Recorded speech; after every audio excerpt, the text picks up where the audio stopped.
What's up, YouTube? Today we're going to be talking about gym topics and gym exercises. Are they overrated or are they underrated?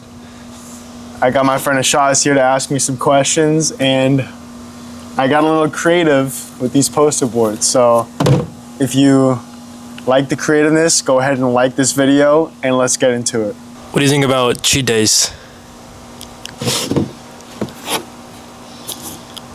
Overrated as hell. Why?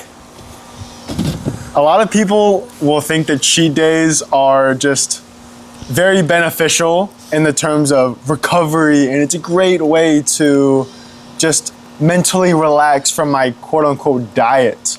But if you're eating clean for the whole week and then you have a 5,000 to 6,000 calorie cheat day, there's a good chance that you can ruin the whole progress from that one day of cheating. And here's the big downside to it as well, which I used to struggle with myself. You start cheating that one day, and then you're already a few donuts in, you're already a couple cheat meals in, and then you think, tomorrow I can't eat this, so I'm just gonna eat more today, and I'm gonna splurge even more today, because tomorrow I'm not allowed to eat it. So that's another downside to having a cheat day, where you feel so limited on your diet that you think that it's so extreme that you need to have a cheat day. But in reality, you should have a diet where it does have everything in moderation, but there's a bit more of a 80-20 or even 85-15 balance, where you don't need to have a whole day of just nothing but cheat meals. All right, next one. Stretching before workouts. Again? Big overrated. How? Static stretching before workouts actually decreases your performance. So it makes your performance worse. You won't be able to lift as much weight or do as many reps. But static stretching after a workout is great for recovery and relaxation. What you should be doing is dynamic stretching, which is just warming up your muscles before a workout and then stretching after a workout. What about mind-muscle connection? Underrated. What is mind-muscle connection to you? Mind-muscle connection is just being able to feel the muscles contract when you're in that quote-unquote concentric position. Not to get too scientific on you guys, but the concentric is when you're coming up and the eccentric is when you're coming down. So being able to really feel the muscles contracting, the squeeze at the top. I've trained with my friend Ashaz here a lot, and he jokes a lot about how I yell, squeeze, squeeze. You want to be able to feel the squeeze at the top and be able to feel the stretch at the bottom.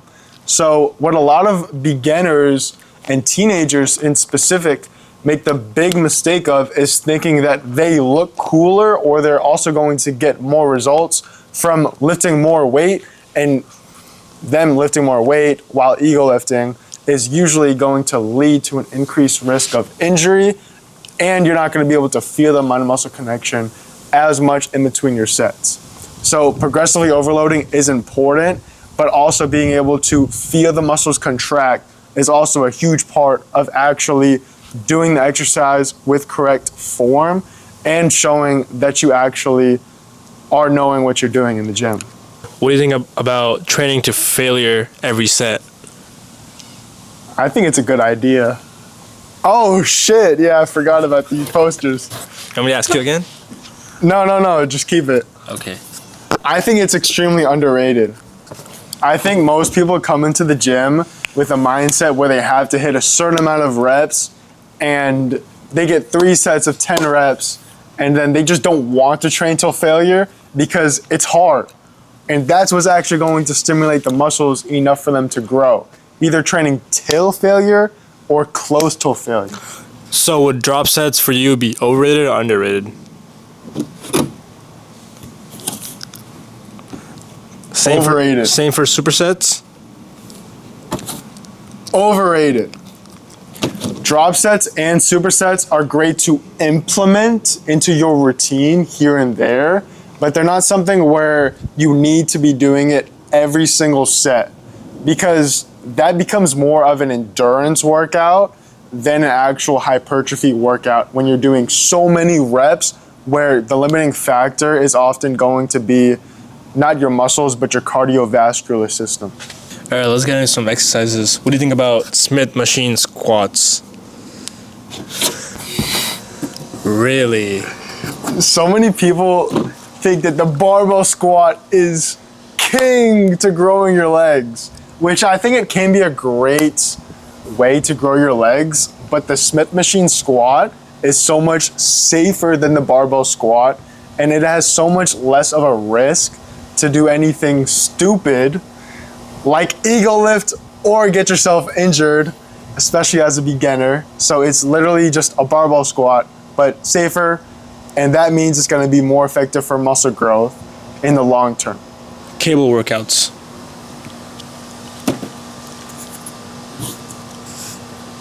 Underrated. I mean, you can do really any upper body workout with a cable machine.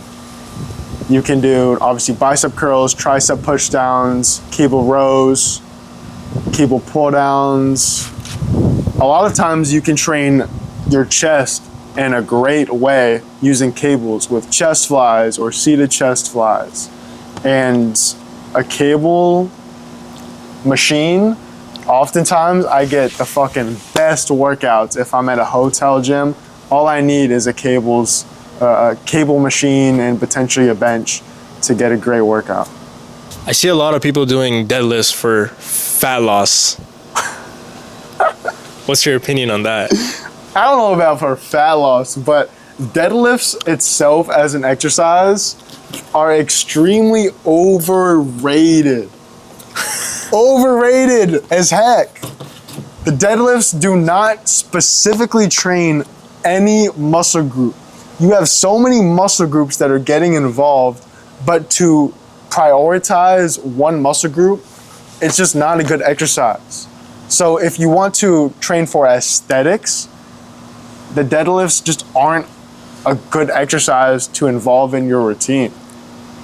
But if you want to train to get good at powerlifting, obviously deadlifting is a great exercise because you want to actually be skilled at that movement in your competition. All right, Sostin, creatine. Underrated or overrated?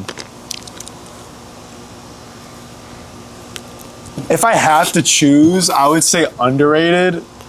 But I feel like creatine in the fitness community, it does get the recognition it deserves. Although there are a lot of nutritionists and doctors that have told me that creatine is so bad for your kidneys, which I completely disagree with. For the most part, creatine gets the recognition it deserves as being a safe supplement that helps you build muscle, improve your recovery, even improve your cognitive ability, especially on people who are sleep deprived. Creatine is a great supplement to look into to get better results in fitness and improve your overall quality of life. Ice baths, overrated or underrated?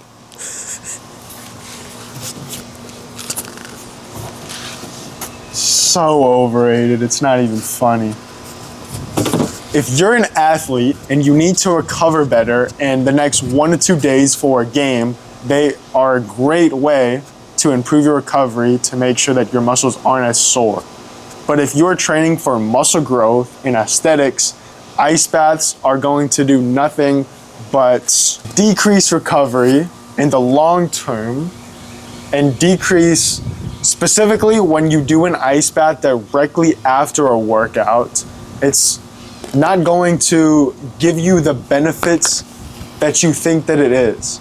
But in the terms of like your mental health and just doing hard shit for the act of doing hard shit, because that's what life is all about sometimes, right? I think ice baths are great in the terms of boosting your confidence or just feeling good after doing something hard. 10,000 steps a day.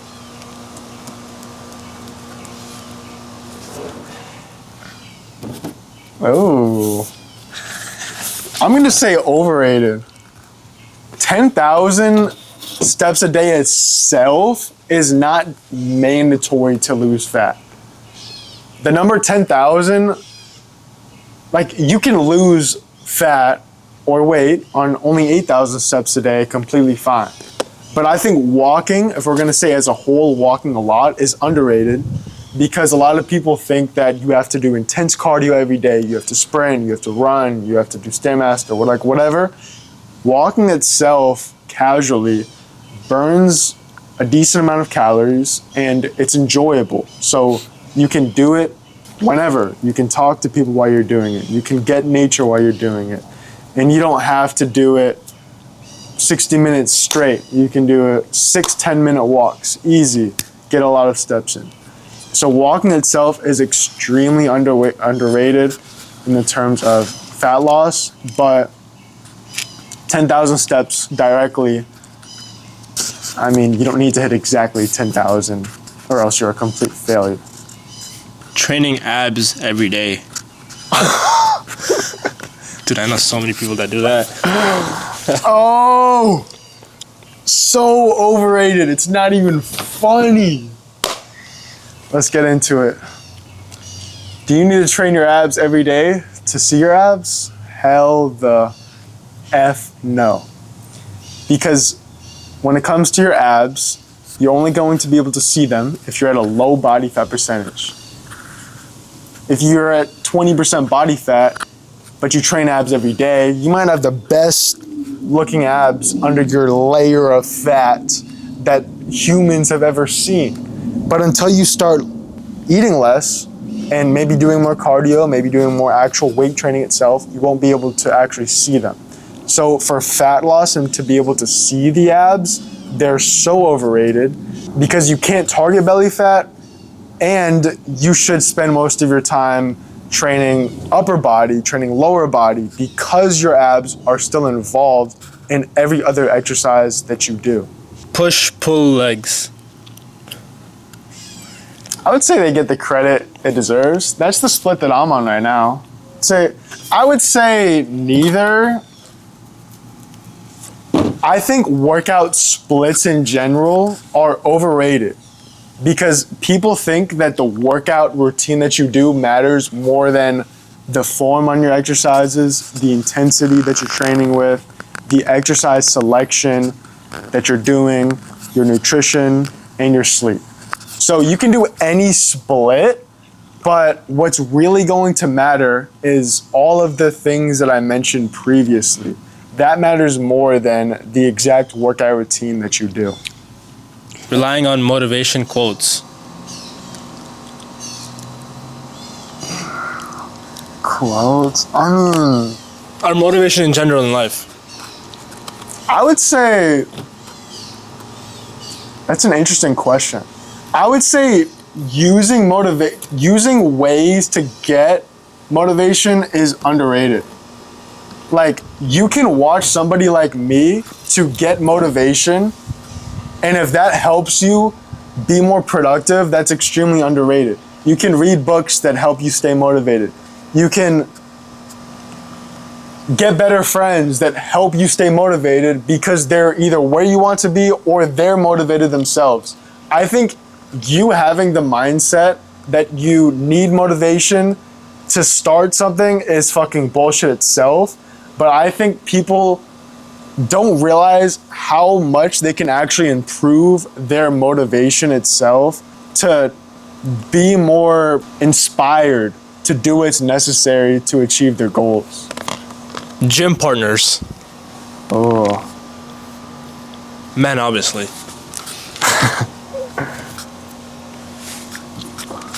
Underrated. Especially if it's the right person, if it's somebody who's motivated, has similar strength to you, and shows up on time, is consistent, that's an accountability partner right there. Like, a coach is great, but also if you have a gym bro where you guys go at the same time, you guys have similar goals, you guys enjoy working out together, you don't talk too much, you don't diddle daddle, you actually help each other improve, a gym partner is a fantastic way to stay motivated and help you enjoy your fitness journey so much more than just doing it solo. Tracking your sleep.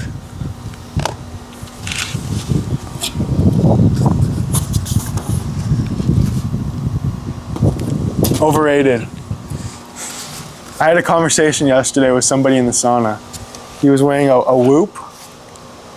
Yeah, he didn't have a watch, but he had something on his arm. It was interesting.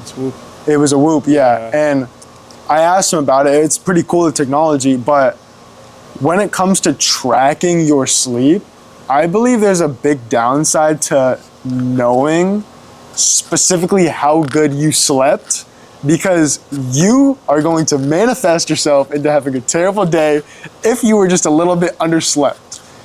Oh my gosh, I only got 6 hours of sleep. My Whoop says that I had terrible sleep. My day is gonna suck. Your day is sure as hell gonna suck because you believe it's gonna suck. But I think getting good sleep in general is great, but not over worrying about it so much that maybe you start actually decreasing your sleep quality because you're in bed stressing about what the hell the Whoop is gonna say the next morning as well. Mass gainers. Overrated as frick, dude. I heard it's like 90% sugar that they just put in it and mix it with sugar. I don't know if it's sugar. I haven't actually looked in a long time the mass gainers macros, but it's basically a strategy to get a bunch of calories in just a smaller shake.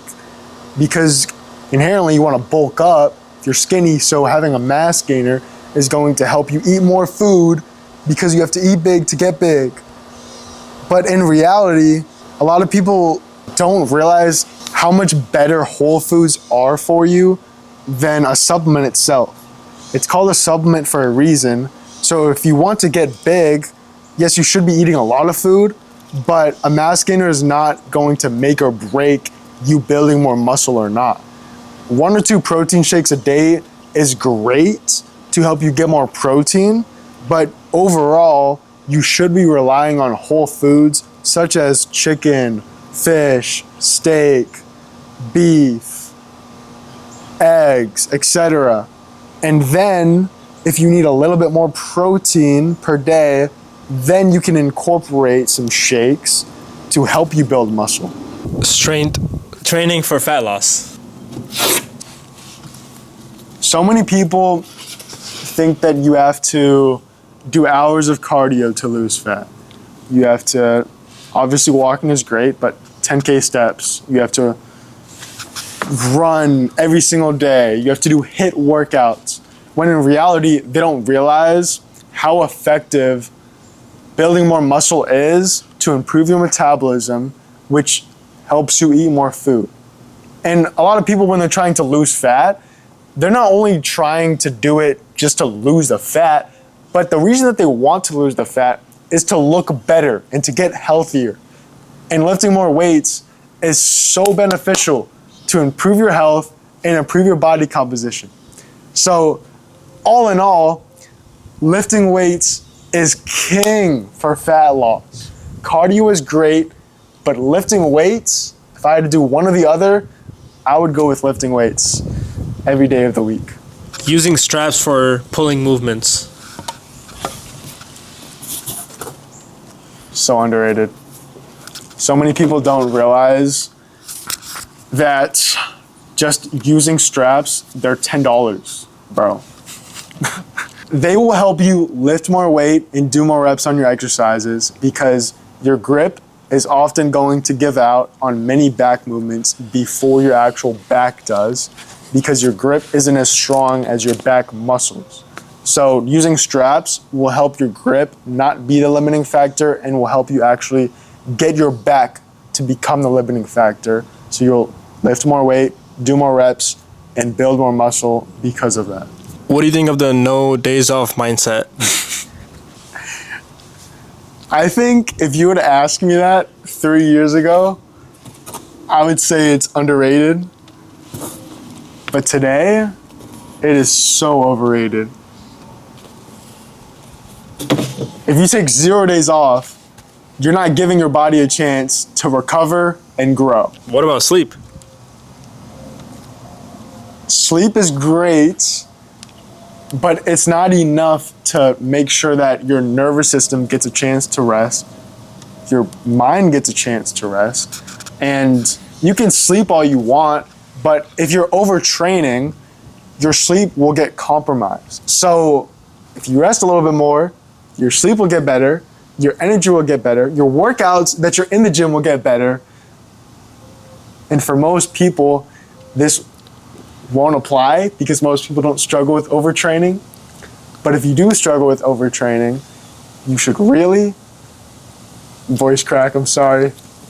You should really start either taking more days off or incorporating less volume into your routine.